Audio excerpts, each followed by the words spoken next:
3. Hi, everybody. Welcome to the Santita Jackson Show here on AM 950 Radio, the voice of progressive Minnesota. It is a joy to be with you today. We're going to get things moving today. Whew. Number 45 will come number 47. What do you think of that? And what about mass deportations?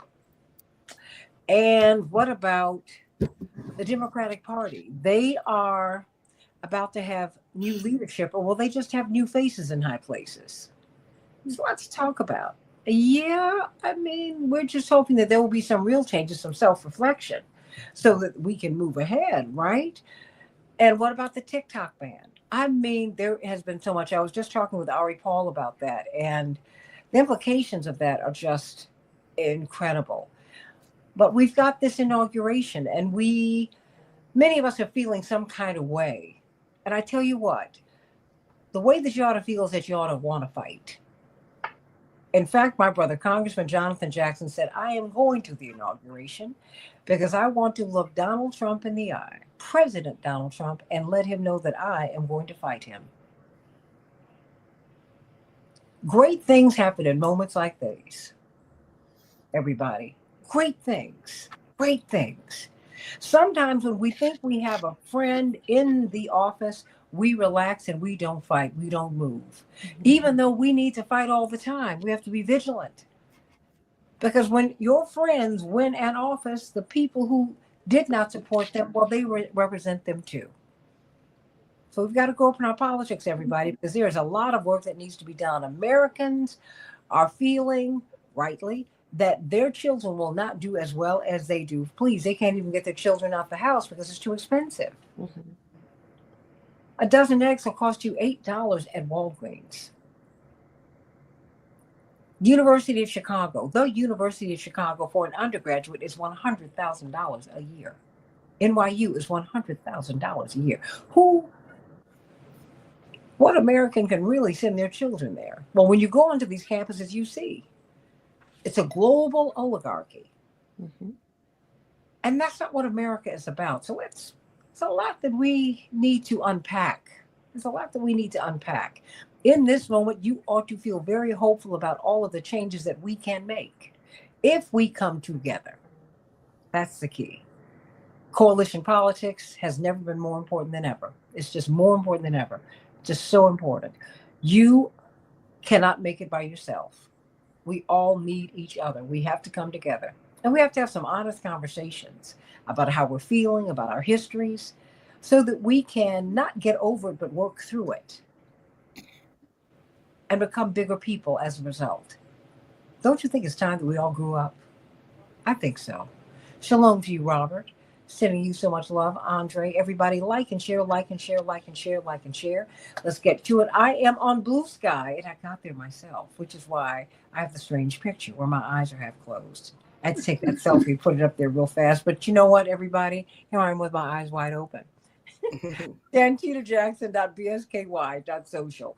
And then I'm on X at SantitaJ. And the Santita Jackson and Friends page, please become my friend on Santita Jackson and Friends, not on Santita Jackson. Because they kick you all off. Oh, please, please, please, Santita Jackson and Friends. Also, so let's get to it. And go to the Santita Jackson show, if you will, and watch the show. Stream there and like and share, like and share, like and share. Well, we've got the Trump inauguration. It is upon us. And I have got a wonderful, wonderful group of women together. And you know what? It seems like we're doing this every Sunday afternoon now. It's becoming our own coffee clutch. I love it. And it's contentious and all of that, but I love it. Because we hug it out at the end. Leslie Williams, Jewish Voice for Peace. It's a joy to be with you. Joy to be. Ariel Gold Fellowship of Reconciliation. Yeah, girl. Happy birthday, Ariel. Hey, everybody. Send her love. Yay. Hello, everybody. Oh, snap, whatever. Dr. Alia Amar, social justice advocate and brilliant scientist. And Lavonia Perryman, veteran award-winning journalist, television, radio, in front of the camera, behind the camera, and one of the veterans of the Jackson campaigns of 84 and 88. And she has also been a Democratic operative, a top Democratic operative for 40 years. I know you can't tell, you know. And then, of course, attorney Anastasia Sanat, brilliant lawyer. Indeed, we're going to have to ask her about immigration because that is one of her specialties. She's the former president of the Haitian American Lawyers Association of Illinois. Brilliant, brilliant, brilliant, and my soror. I love it. Everybody, let's talk. Let's talk. First of all, let's look at the Trump inauguration. He just had a big rally. I've just watched it on television, and a lot of people. Snoop Dogg performed for him last night. Nelly performed for him. The Village People. Well, you know, everybody's entitled to be with whomever they choose to be. I appreciate that, even if I disagree, and I do. But that having been said, they have the right to be there. Leslie, what do you make of this moment? Because a lot of people are despairing, and I don't think that we should be despairing now. I think that we should be acting. You know, this is the MLK holiday, and the government has designated this as a day of service. And I said, that kind of misses the mark, because Reverend Dr. Martin Luther King was first a minister who answered a high calling from God to be of service. He was a servant. He was that. He was a man of action, which is what distinguished him from many ministers. He was a man of action. Jesus was a man of action, and he was in that tradition. So why don't we start with Martin Luther King and how he should look at this moment? Right? And Jesus was turning over the tables in the temple, rejecting hypocrisy and a form of exploitive capitalism that he saw in his own time. I think it's really funny that you mentioned Snoop Dogg, who was, you know, the bad boy, the guy who was swearing and taking on the establishment. It seems like Snoop Dogg has become Snoop the lapdog in recent years. But, you know, talking about the inauguration and feeling hopeful, yes, it has. And the whole thing about King's message being softened and made acceptable to middle white America by saying that it should just be a day of service, that has not only happened under the Republicans. I mean, that has been a misinterpretation of King that we've seen for decades. That in schools, that we see in libraries, this idea that it's just service, it's not overturning a fundamentally unjust capitalist society. And if people read the radical King, if they listen to the speeches he was giving towards the end of his life, when he was not so popular with middle America, they would see that he was far more about service. He was about overturning structures of injustice. And but the other thing that he was about was true unity, not just in the sense that we all get together with different rainbow colored t-shirts and sing together, but that my issues are your issues, that the issues of African Americans are the issues of Latinos who are being threatened with deportation, that the issues of Palestinians are the issues of working people, are the issues of people in the labor movement.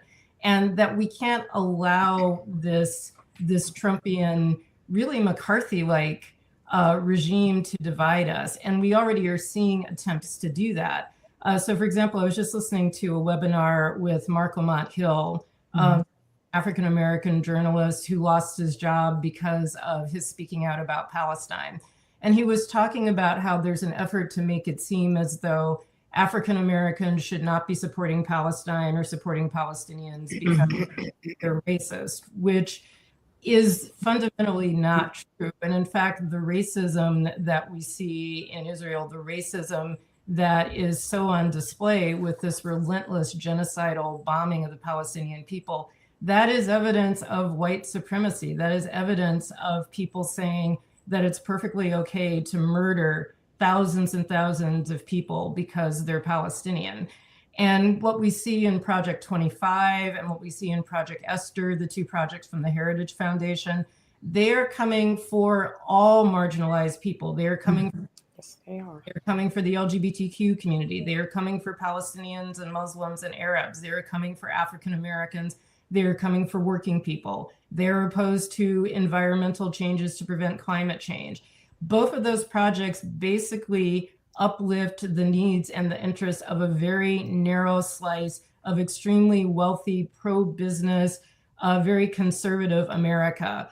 They want to silence critical race theory and anti-colonialist education in schools and on colleges. They want to silence people. They want to accuse people of being terrorist sympathizers if they are standing up against these policies. So the way that we survive the next 4 years, and really the way we survive, period, as a people and as a species, is by working together, by all of us supporting vulnerable people and all of us supporting each other's issues. Ariel Gold. Leslie, I loved what you had to say. I just loved and agreed with it so much. So I had the pleasure this morning of listening to Reverend Mark Thompson, also from the Jackson campaign. He was the guest preacher at Riverside Church in commemoration of Martin Luther King's speech there. And it's been just sticking with me what he spoke about. You know, he talked about this was the speech beyond Vietnam where he became unpopular, where they said, no, you can't do that. Stay in your lane. You've done well with civil rights. Just stay there. And he was like, no, I gotta go. And that was the beginning of his execution. Mm-hmm. And the title of Reverend Mark's sermon that I've been just thinking on was, what is your Riverside Church?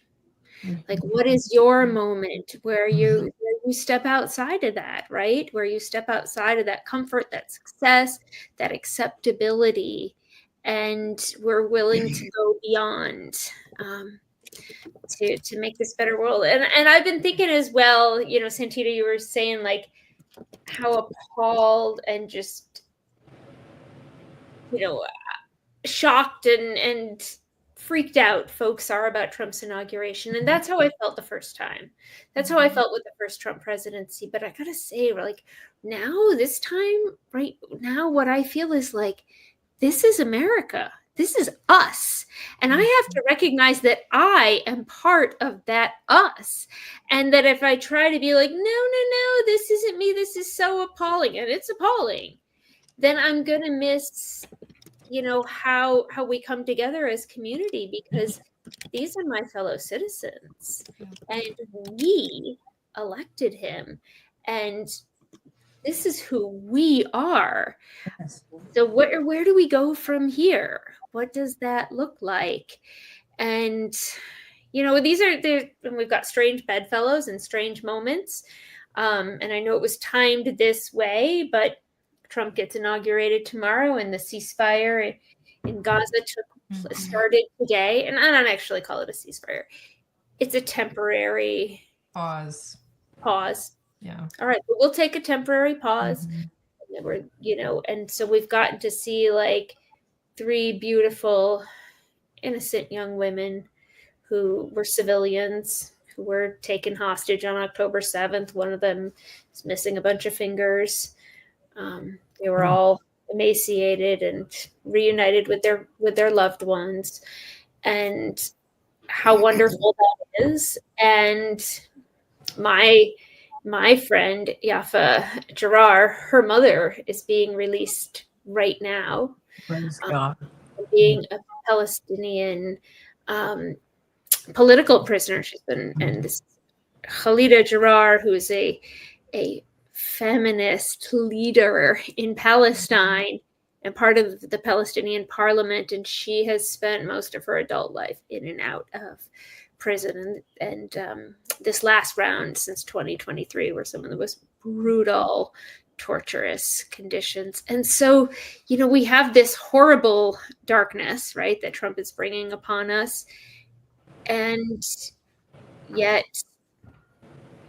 what Biden couldn't give us at the moment of Trump's inauguration, we also have some light coming in. And how do we work with that? How do we take that and work with it without being naive to think that that means like Trump is going to be good for Palestinian cause, because he is not going to be good for the Palestinian cause. But how do we plan out our work within that context, and how do we fear the incoming administration and celebrate the liberation, the freedom that we saw today?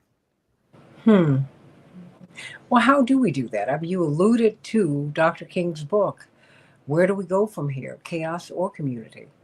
I think of Riverside Church. He was killed a year to the day to the minute that he stepped into the pulpit. When he finished his sermon, Reverend Dr. White Walker walked up to him and he said, "Martin, you know you've just signed your death warrant." He said, "I know."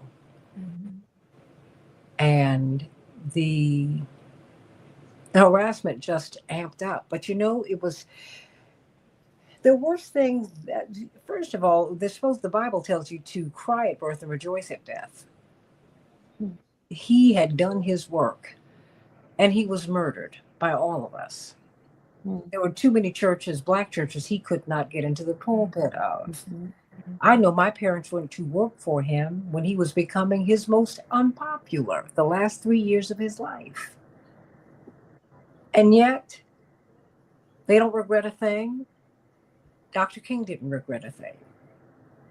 So, the materialism, which is even our grab at earthly life, is something that we have to release. Because on principle, there's some things that we have to be willing to give up. Yes. Because what we're doing, I mean, my life, in the grand scheme of things, I'm not frightened by anything. What fills me with dread is to see one more child in Palestine or Haiti or the Congo or any place in the world killed, or the adults that they become. And the thing is, as Americans, we have the power to change things because we're still, even though we are in the twilight, we're still the most powerful force on earth. Even if it's soft power, we have that.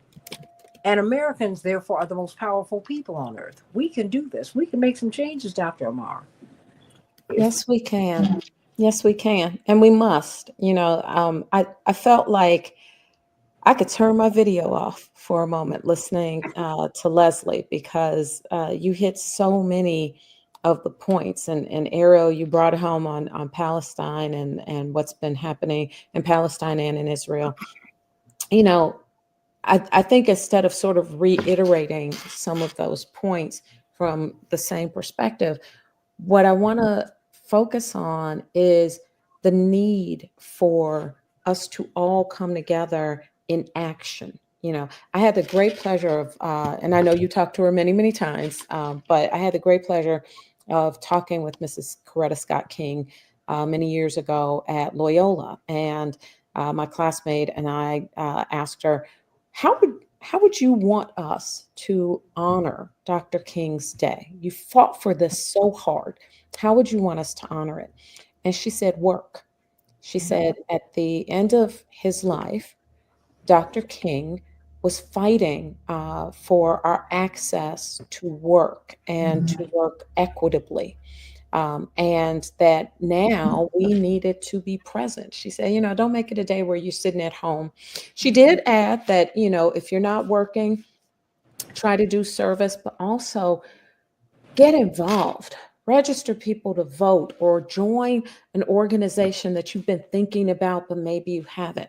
And I feel as though on this particular MLK Day, as it coincides with the inauguration, that advice about getting involved and taking thought into action is more important than ever. Because how many people sit back and, all of us have done it at some point where we're sort of armchair warriors or we're Facebook warriors. And yeah, it takes a bit of risk to share your voice and push action, but nothing ever changes.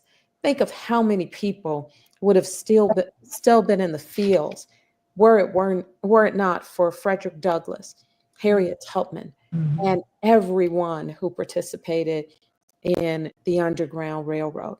Think of the meaning of the press during that time, the Black press during that time, which was underground and directed towards elevating and humanizing people who had been dehumanized. Move forward through time. See again, Dr. King as he begins to push and push forward. Move it forward and think of W.E.B. Du Bois, think of Booker T. Washington, think of whomever you need to in these moments to remind yourself that, as I told my children as I raised them, we have not yet earned the right to fail. We have not yet earned the right to even be tired, because our rights were bought in blood. And we must try to hold on to them and expand them. And hopefully that doesn't take blood. Hopefully it just means that we make calls to our representatives, that we join the organizations who need our energy, our time, and our money, and we start putting boots to the ground, because this is not going to be your typical 4-year journey. If you're feeling comfortable in this moment, take a deep breath, enjoy it, and maybe take a picture, because there are people stepping in tomorrow with the first day intent of chipping away everything that is the foundation of your enjoyment in this country. If you are not part of this very, very, very small group of people that they actually recognize as human and deserving of life, liberty, and the pursuit of happiness. But for all the rest of us, I don't care. I don't care. And I'll join Ariel and Leslie in this. If you are a poor person, then your concerns must be the concerns of everyone.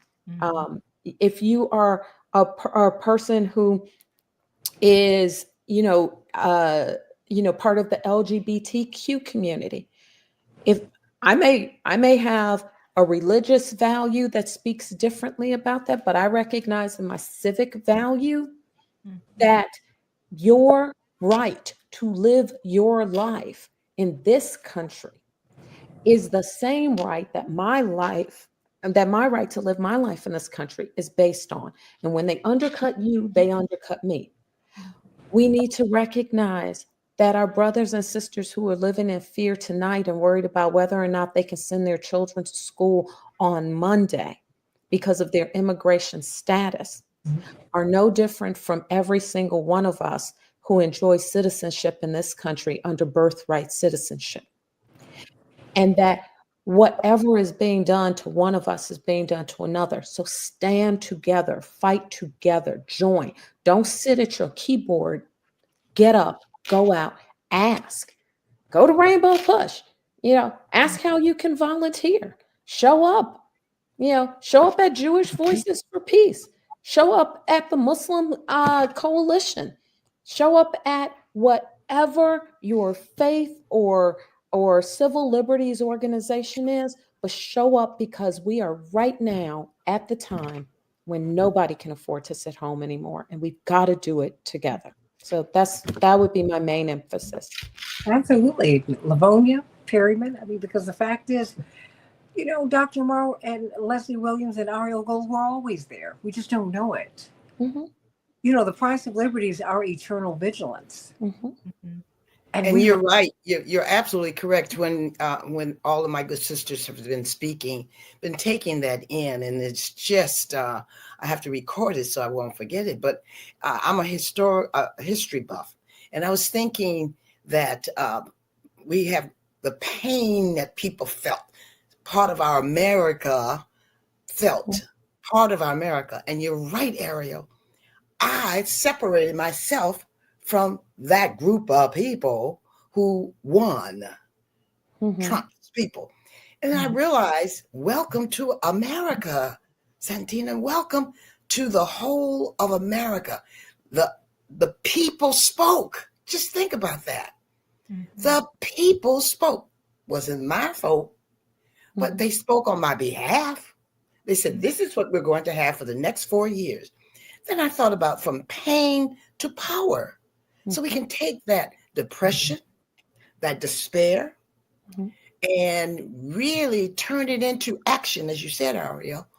But I also thought about, we've been here globally before. I thought about the diary of Anne Frank and the story that she told and the conditions they lived under as Jewish people, that they were in hiding. I felt like for a while after the election, I had to go in hiding. I felt like I needed to duck because I knew that I was being targeted as a Black woman, as a Black person. And guess what? Newsflash. This wasn't something they did not report. This has been reported for years. This has been the strategy. So I'm saying, surely I feel I'm exhaling now and waiting for what's happening tomorrow.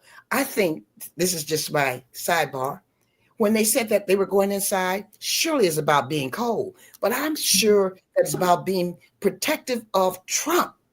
That the fervor of the division in America is so strong that the CIA and anyone else is saying we need to protect the next leader of the free world. That's real. I think it's deeper than just being 5 below zero. But you know what? I think it would have been that way for Kamala too. Yes. Because the country. Yes. I mean, the studies are showing that we're that divided, Livonia. Yes. We're polarized. There are people who are angry and they're violent. And so it's a scary time. But that's who we are. You know, I mean, I'm not writing it off, and I wasn't interrupting you, Livonia. I was just right. And then I thought about the diary of Anne Frank. Then I thought about my good friend, Congresswoman Tlaib. Her grandmother physically lives in Gaza. And so they were trying to figure out here, why was she so unnerved? It's her grandmother and family live in the conditions similar to Anne Frank. Hold on.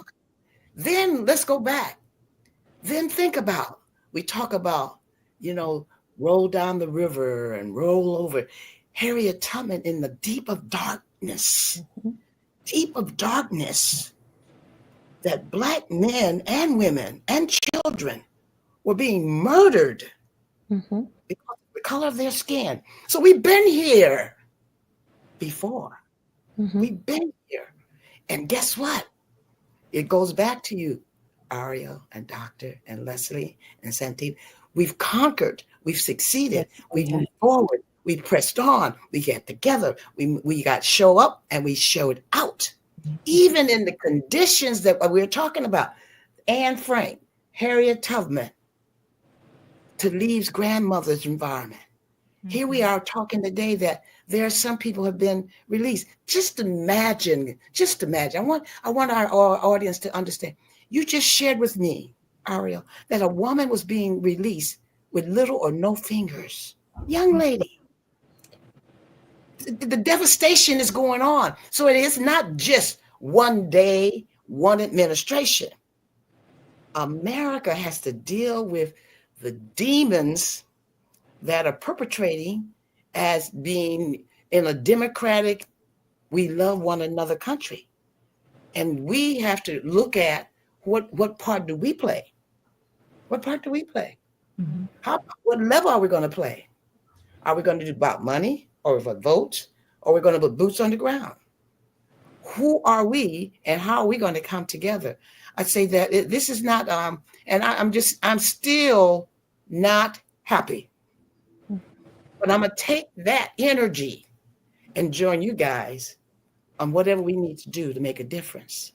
And we can't. I mean, because I'm not happy, but now it's the time to go to work. I wasn't happy when I couldn't even vote, but I wasn't happy when Reagan won. He was a frightening figure. Mhm. I mean, because I had heard of what he had done in California to the Panthers and to the civil rights movement. Reagan was a very frightening figure. He was the Trump of that moment. Yes. One of his opening events was in Philadelphia, Mississippi, where they don't have a train station, they don't have a bus station, but they are the burial site, and they're the killing grounds of Goodman, Turner, and Cheney. Yeah. I mean, it's like, wake up, everybody. Yeah. This is, or maybe we've gotten too comfortable. Yes. Because I'm like, wait, hold up, wait a minute now. Wait, this is America. And this is what we've been fighting. This ain't new. Well, Reagan was bundled up by these billionaires. They gave him a career, Leslie, before I come to you, Attorney Sanat. They gave him a career. They took him out of Hollywood. They made him president of the Screen Actors Guild. He had been a liberal. He married this very conservative woman. He became very conservative. The billionaire said, we can do something with you. They made him a corporate spokesman. Mm-hmm. This is what they did with him. And now they've made a model for everybody else who's come behind him, because everybody else except Jimmy Carter has been a celebrity. Mm-hmm. And poor little Gerald Ford, who kept falling up and down the stairs. But, that having been said, well, he did. But I mean, I'm like, now is the time to get to work. Mm-hmm. And I just wanted to say that I loved what Livonia was saying about the children who are afraid to wake up tomorrow because they might be deported, or their parents might be deported. Think of all the children who are waking up afraid, not just the children in Gaza, but children on the west side of Chicago and under-resourced Black neighborhoods who also wake up afraid that they're not going to make it to school. And immigrant children and gay and trans children who wake up afraid that they're going to be bullied or attacked or murdered.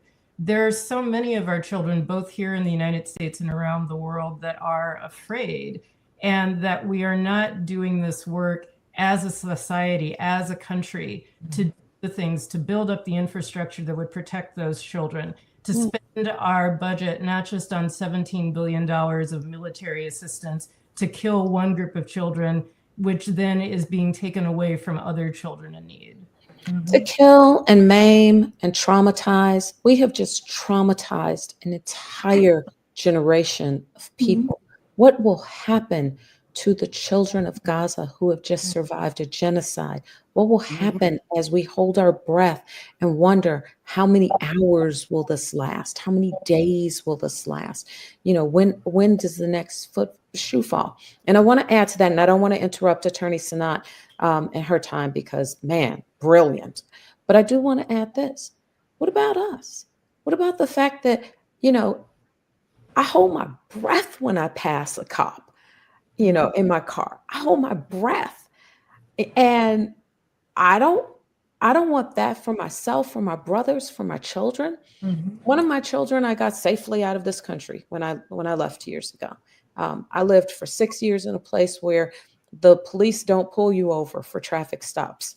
And they certainly don't kill you at traffic stops. And so it's very hard to come back to my own country and feel that every time I pass a cop, I need to make sure that everything in my car is working. Are my lights on? Did I do this? Did I do that? Are my hands here? What will I do? And then to breathe a sigh of relief. We've got to stop living like that. And the only way we get to that is that we make change. One more thing I'd like to add to that. You're absolutely correct. But it's not just the police officers or the law enforcement. It is the neighborhoods or the neighbors. Remember, we're talking about America. And you cannot, no longer can you put a Harris, I'm just saying, or Democratic label on your car. Think about it. I'm sure everybody's thought about that, because of the fear that they may break out the windows, or they may yank you out the car. Not police officers. Not police officers. But someone else. That's what we're dealing with. Honestly, we're doing that to each other. Yes. Yeah. I mean, Democrats and Republicans are doing it. Yes. We are at war with each other. I mean, I have seen viciousness everywhere.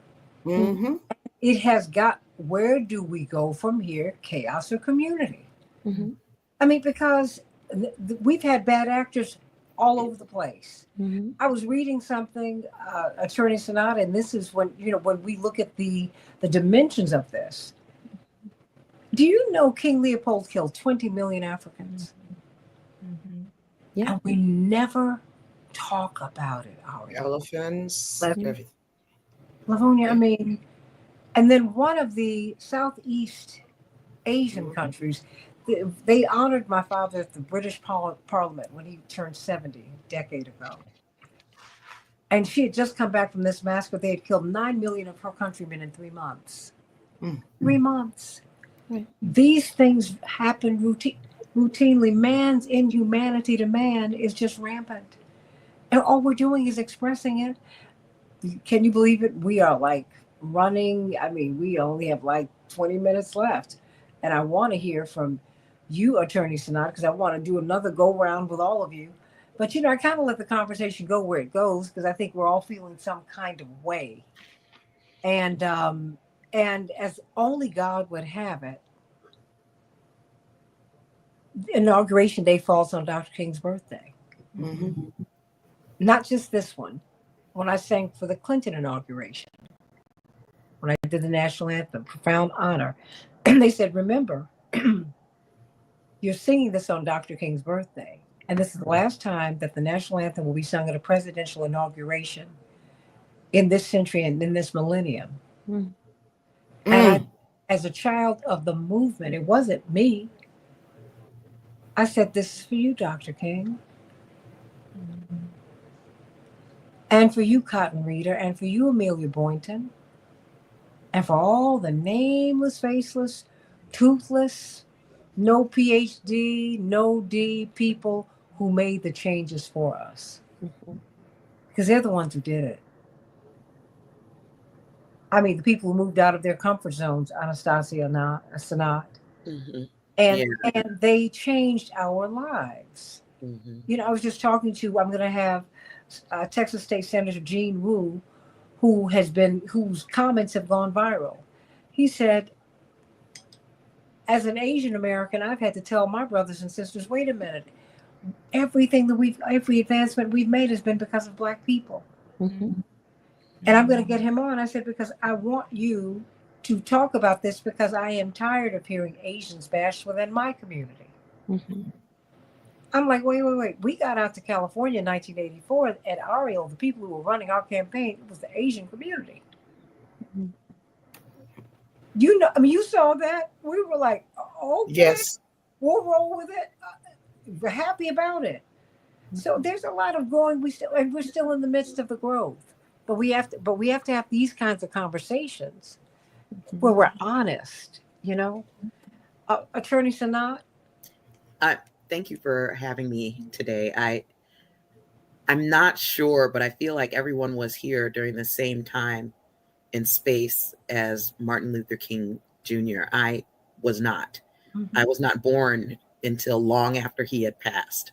1968, April 4th, 1968 is when he was assassinated. Mm-hmm. But his actual birthday, just to clarify, is actually January 15th, 1929. And so his time-space continuum basically matches with my father. My father, an immigrant from Haiti, didn't even step foot into the United States until long after he had been assassinated, which was 1969. So when I think about Martin Luther King Jr., I think about all of the doors that he opened to people like my parents who are immigrants in order to come to the country, Black immigrants specifically. Obviously, there were other immigrants. No, because that's important. It is important. It is important He that opened had the it not door been for the civil rights movement of the African American people, many, many immigrants, including the Asians who had faced discrimination long before the Black immigrants got here, there would not be what we have today. So when I think of the third Monday, which is what we're celebrating, the third Monday of the month of January, that has been designated and signed into law in 1983 by Ronald Reagan and did not begin until 1986, right? When I was in existence, right? It was signed into law in 1983 when I was in existence.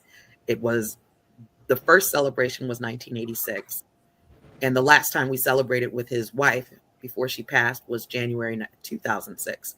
So when I think about all of these historic moments that have occurred in my lifetime and not necessarily what occurred prior to my lifetime, I think about all the people that will be leaving this earthly space.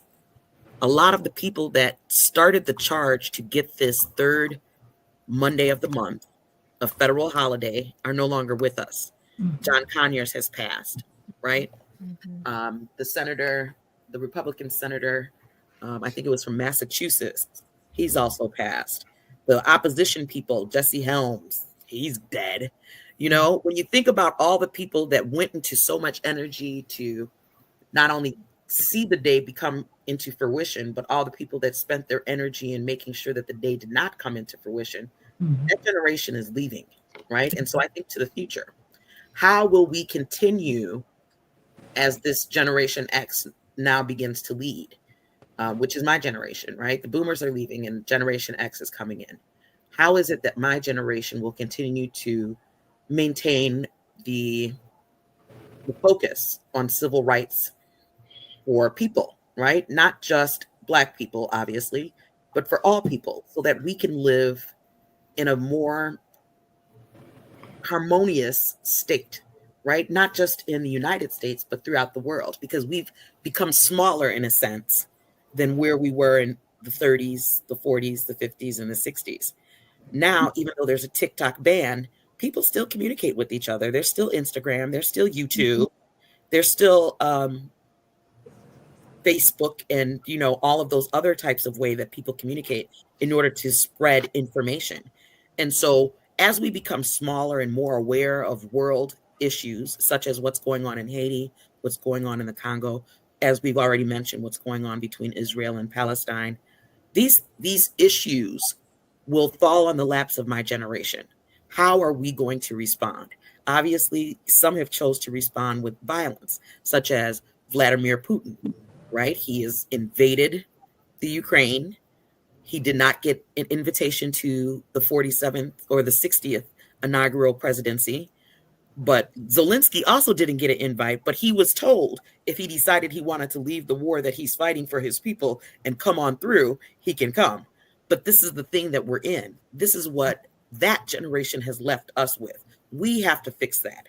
So when I think of MLK Day, right, as they have unofficially called it, and the observance of that day, I do think about how are the different types of activisms that are going on in the world we can come together.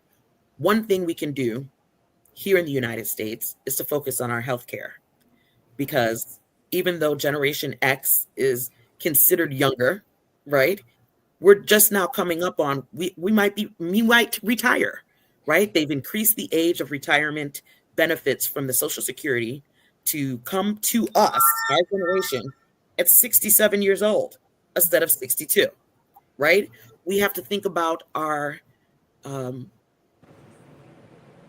discrimination, right?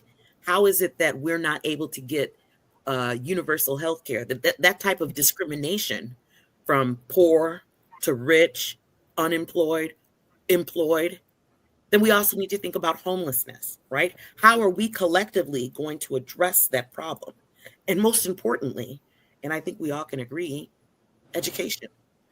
With this new presidency that's coming up, one of the things that we're going to be fighting will be the state of our education.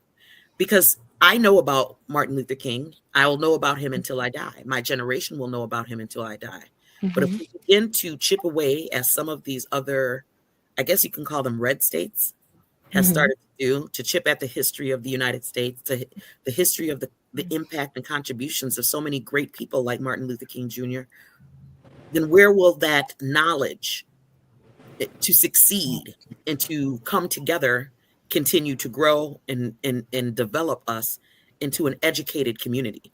When we're talking about these tech CEOs like Mark Zuckerberg and Elon Musk and Jeff Bezos giving millions of dollars to the inauguration, they're only giving to their bottom line while they're alive.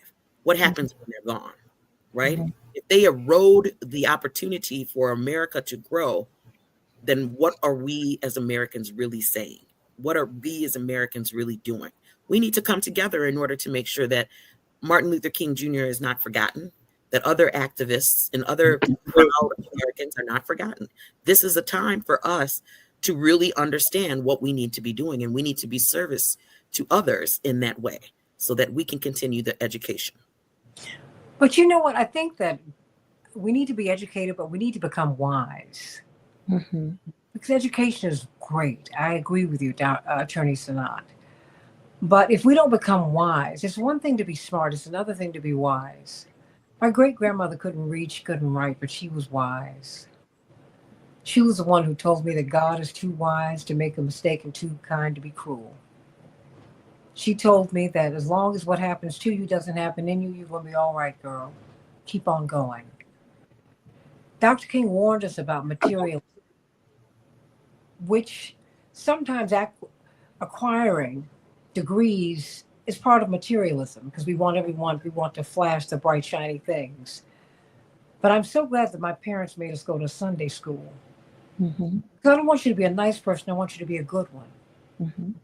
See, as aggressive as we say Putin is, we are known to be, as Dr. King said, and has not changed, we're the greatest purveyors of violence that the world has ever known. We have. There is a man who is, there are studies that have been committed that have shown that America is responsible for the deaths of 300 million people. Us. Yeah. The genocide, that blood is on our hands. Yes, it is. Congo's on our hands. Haiti's on our hands. Right. So now, and we need to take a page, I think, Leslie, from our Jewish brothers and sisters' notebooks. And I don't want my oppressor to teach my children about me. Mm-hmm. We have to tell our own history. Yes. We do. I mean, we've been doing it for years. Look at our oral traditions. Yep, no, Even but your grandmother is an example.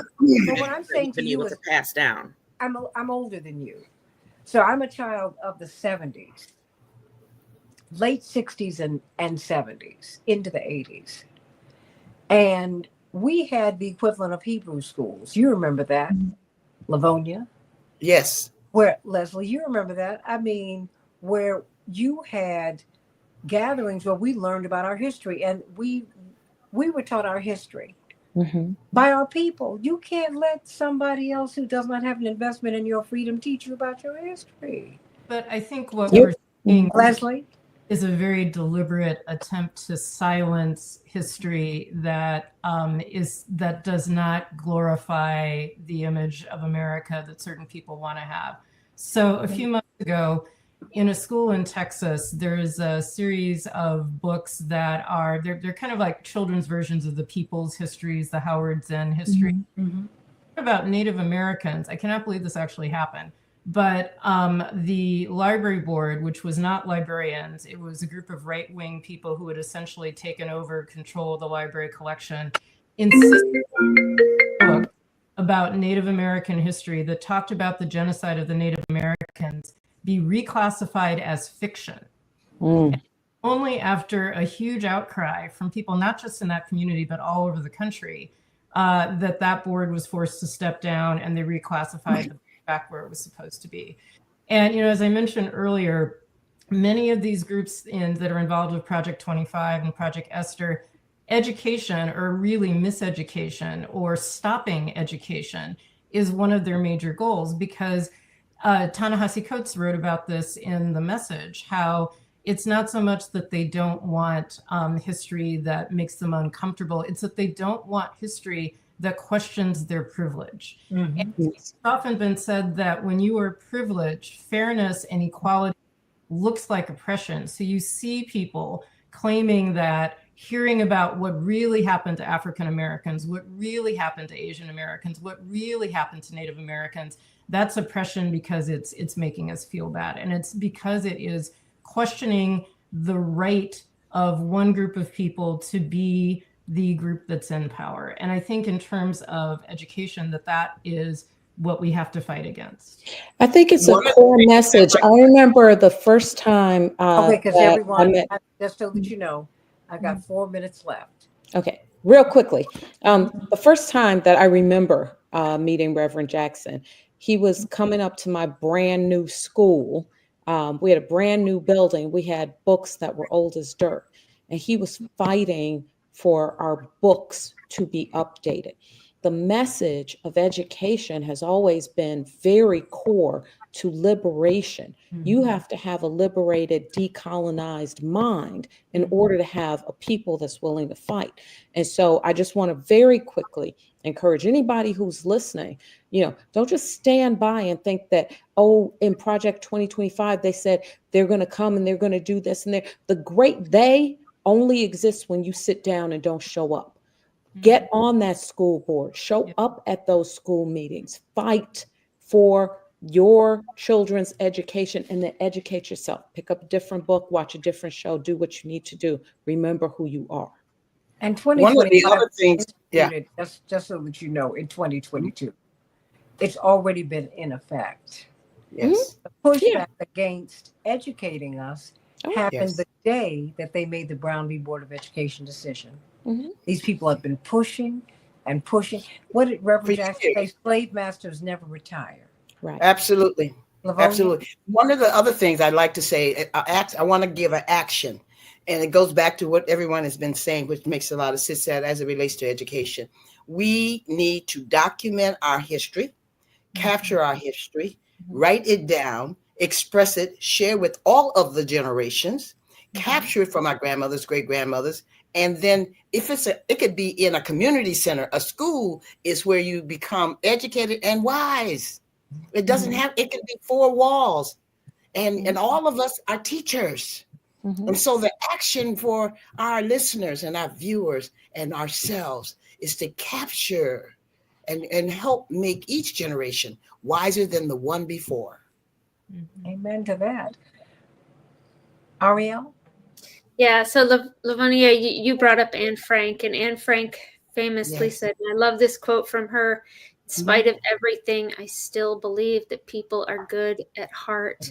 So what makes somebody take that risk of hiding Anne Frank? And what makes somebody instead kind of fall in line and turn in their neighbor for being undocumented? And this is what I mean. This is what I meant when I said, like, this is us. This is America. Like, this isn't us and them. This is us. We're in this together. So, Dr. King taught us, and as we go into his day, he taught us that people are not evil, that systems are evil. So we fight systems of oppression, not people. So let us see each other's humanity. And sometimes that means noting why did somebody vote for Trump? Where are they hurting economically? Where are they hurting? And what system, what capitalism and militarism and materialism, what system, not person, but system is behind that? So how do we fight that system? And how do we make more people who take that risk that folks took to hide Anne Frank, and that we're going to need to do to our undocumented brothers and sisters and our trans brothers and sisters over the next 4 years and beyond? Because people are hurting right now, and they were hurting, and Biden is still president. Somehow Democrats in, Republicans in, Democrats out, Republicans out, somehow or another, we're still dealing with the same kind of pain.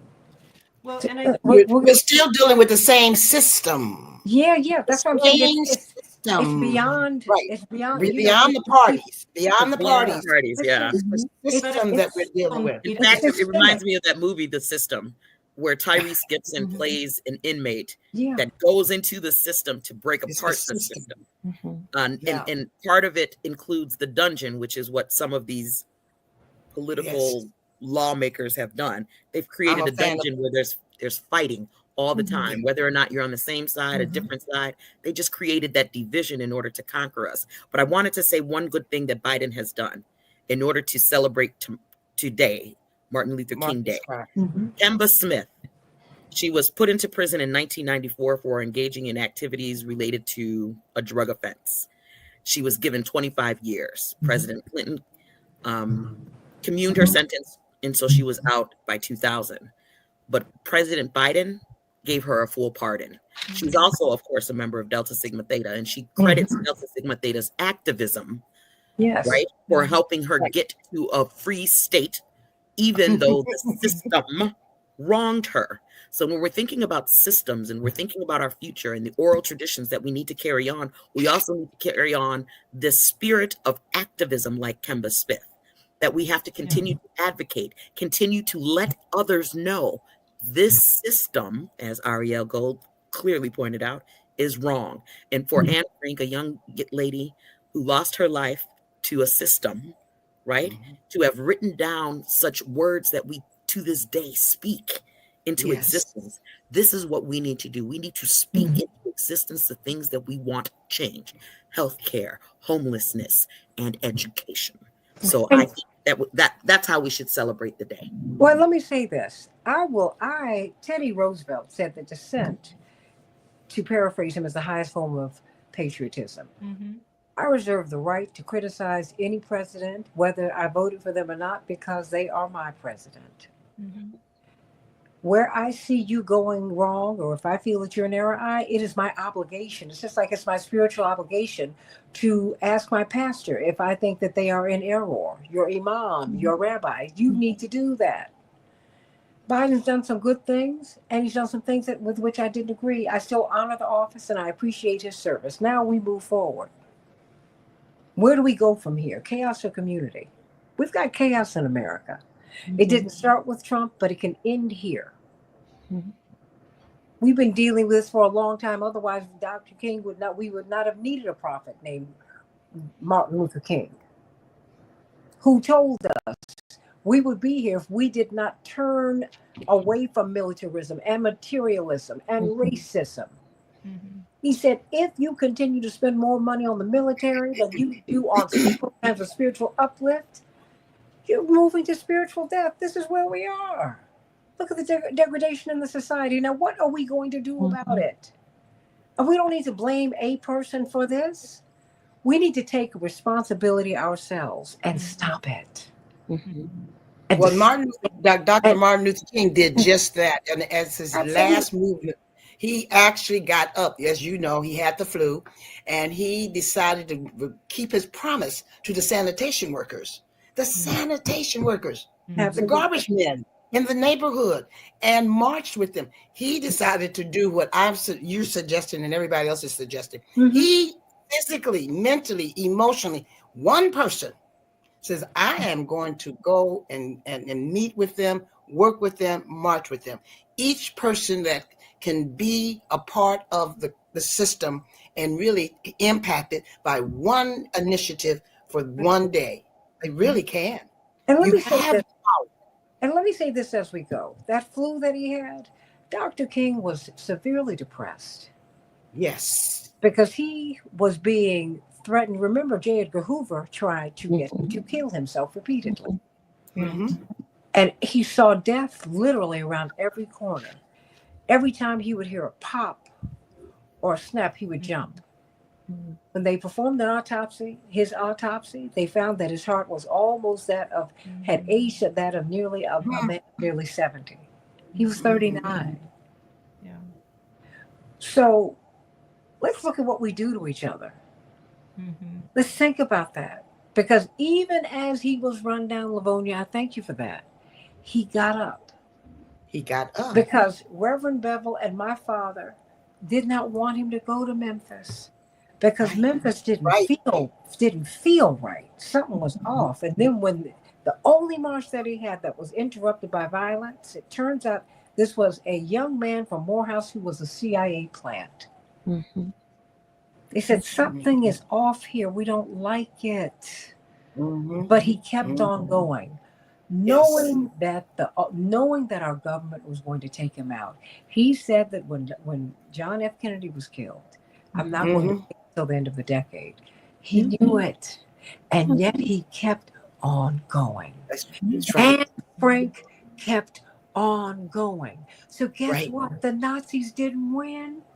No, they didn't. She's more relevant today than she was almost 100 years ago. That's right. Dr. King is more relevant today than he was April 4th, 1968.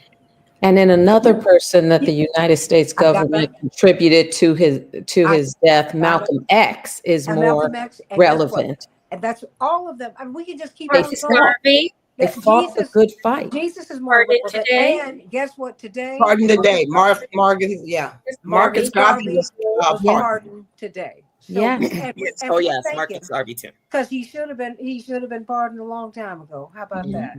How So about I Yes. love you, everybody. You know, when I say I gotta go, I gotta go. Gotta go. Gotta There go. you go. But I love you, everybody. Happy MLK Day, everybody. And it's a day of service, but more than that, Dr. King was a servant. It's a day of action. It's a day of change. Now it's action, act. Mhm. Turn over those tables in the temples. Yes. Mm-hmm. Whatever your temple is, turn them over. Mm-hmm. You know things are not right. Mm-hmm. Make them right.